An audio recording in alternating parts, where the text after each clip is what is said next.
ना जाने क्या होगा। अब ऊपर वाला ही जान सके। कभी कभी ऐसा हो जाता है कि लगता है कि अब बचने की कोई आस ही नहीं है। कभी कभी ऐसा लगता है कि इस संसार को छोड़ करके अब हमें जाना पड़ रहा है।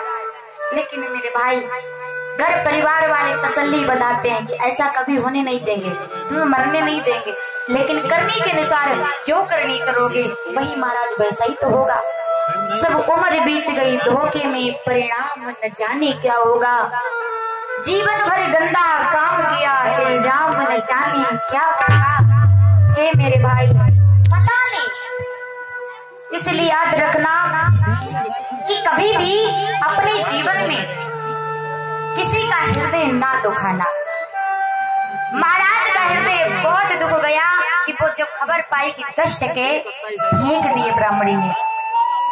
ए मेरे भाई, वो 10 टके नहीं मिले। भगवान की ऐसी लीला, भगवान अपनी माया के द्वारा जहाँ पर वो 10 टके पृथ्वी के अंदर घुसे थे, उसी जगह पर एक सोने का रथ निकला। राजा ने देखा, नजर पसार के सोने का रथ। इंदुमती खुश हो गई। अभी आपके 10 रुपए भेजे और 10 रुपए के बदले 10,000 मिल जाए, कितना खुश हो जाओगे भाई। 10 रुपए के बदले 10,000 मिल रहे, खुशी होगी ना कि चलो 10 टके गए तो गए, जाने दो। इंदुमती बोली, सोने का रथ निकला, वो 10 टके अदा हो गए। महाराज एक रथ देखा तो बहुत खुश हो गए। धीरे धीरे दूसरा रथ निकला सोने का। महाराज दूसरा रथ निकला, महाराज और गदगद हो गए, छाती गदगद हो गई, खुश हो गए कि बताओ दूसरा रथ निकला। भूत बाबा बोले, बाबा समझाते हैं देवी, ऐसे ही करते करते उसी जगह से पृथ्वी से सोने के 9 रथ निकले। जब 10वां रथ निकलता है तो भगवान 10वें रथ पर एक अद्भुत लीला दिखाते हैं। अब यही कहते हैं कि सुनने से और पढ़ने से, समझने से बड़ा अंतर है।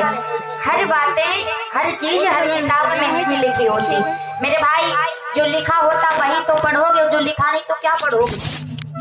कुछ अनुभव हमें सुनने से भी मिलता है, कुछ अनुभव हमें बड़े बूढ़ों के पास में बैठने से मिलता है। कुछ अनुभव हमारे हमसे छोटे हैं उनसे मिलता। कोई जरूरी नहीं कि हमसे बड़ा ही हो को ज्ञान दे सके। अनुभव हमें छोटे इंसानों से भी मिल सकता है। अपने जीवन में छोटा और बड़ा ना समझें।